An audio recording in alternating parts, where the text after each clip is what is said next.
एक बार एक शिष्य ने विनम्रतापूर्वक अपने गुरुजी से पूछा, गुरुजी, कुछ लोग कहते हैं कि जीवन एक संघर्ष है, कुछ अन्य कहते हैं कि जीवन एक खेल है और कुछ जीवन को एक उत्सव की संज्ञा देते हैं। इनमें कौन सही है?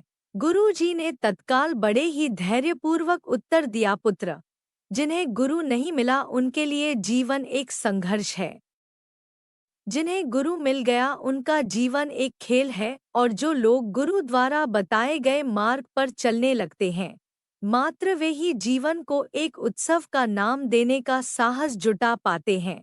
यह उत्तर सुनने के बाद भी शिष्य पूरी तरह से संतुष्ट न था। गुरु जी को इसका आभास हो गया। वे कहने लगे, लो, तुम्हें इसी संदर्भ में एक कहानी सुनाता हूँ। ध्यान से सुनोगे तो स्वयं ही अपने प्रश्न का उत्तर पा सकोगे। उन्होंने जो कहानी सुनाई वह इस प्रकार थी। एक बार की बात है कि किसी गुरुकुल में 3 शिष्यों ने अपना अध्ययन संपूर्ण करने पर अपने गुरुजी से यह बताने के लिए विनती की कि उन्हें गुरुदक्षिणा में उनसे क्या चाहिए। गुरुजी पहले तो मंद-मंद मुस्कराए और फिर बड़े स्नेहपूर्वक कहने लगे, मुझे तुमसे गुरुदक्षिणा में एक थैला भर के सूखी पत्तियां चाहिए। ला सकोगे? वे तीनों मन ही मन बहुत प्रसन्न हुए, क्योंकि उन्हें लगा कि वे बड़ी आसानी से अपने गुरुजी की इच्छा पूरी कर सकेंगे। सूखी पत्तियां तो जंगल में सर्वत्र बिखरी ही रहती हैं। वे उत्साहपूर्वक एक ही स्वर में बोले, जी गुरुजी, जैसी आपकी आज्ञा। अब वे तीनों शिष्य चलते चलते एक समीपस्थ जंगल में पहुंच चुके थे। लेकिन यह देखकर कि वहां पर तो सूखी पत्तियां केवल एक मुट्ठी भर ही थी, उनके आश्चर्य का ठिकाना न रहा। वे सोच में पड़ गए कि आखिर जंगल से कौन सूखी पत्तियां उठाकर ले गया होगा। इतने में ही उन्हें दूर से आता हुआ कोई किसान दिखाई दिया। वे उसके पास पहुंचकर उससे विनम्रतापूर्वक याचना करने लगे कि वह उन्हें केवल एक थैला भर सूखी पत्तियां दे दे। अब उस किसान ने उनसे क्षमा याचना करते हुए उन्हें यह बताया कि वह उनकी मदद नहीं कर सकता, क्योंकि उसने सूखी पत्तियों का ईंधन के रूप में पहले ही उपयोग कर लिया था। अब वे तीनों पास में ही बसे एक गांव की ओर इस आशा से बढ़ने लगे थे कि हो सकता है वहां उस गांव में उनकी कोई सहायता कर सके।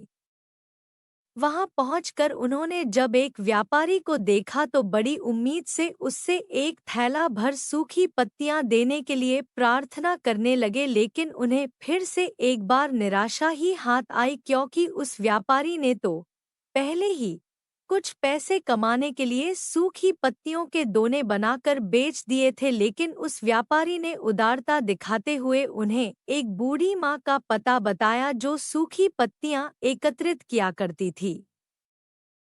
पर भाग्य ने यहाँ पर भी उनका साथ नहीं दिया, क्योंकि वह बूढ़ी माँ तो उन पत्तियों को अलग-अलग करके कई प्रकार की औषधियाँ बनाया करती थी।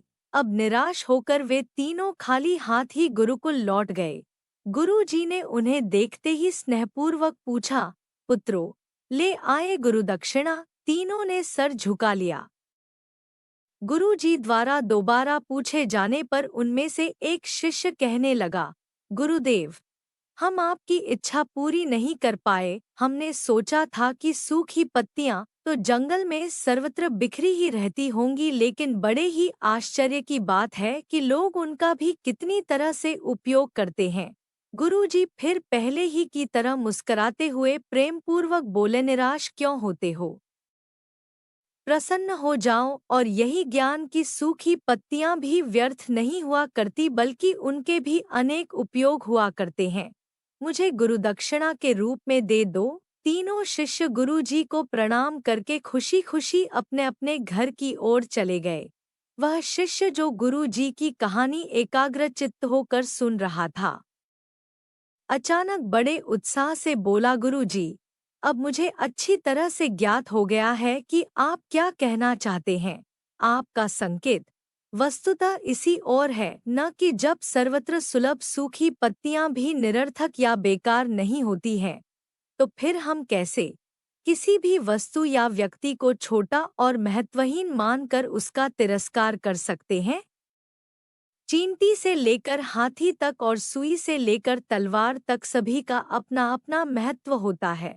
गुरु जी भी तुरंत ही बोले, हाँ पुत्र, मेरे कहने का भी यही तात्पर्य है कि हम जब भी किसी से मिले तो उसे यथायोग्य मान देने का भरसक प्रयास करें, ताकि आपस में स्नेह, सद्भावना, सहानुभूति एवं सहिष्णुता का विस्तार होता रहे और हमारा जीवन संघर्ष के बजाय उत्सव बन सके।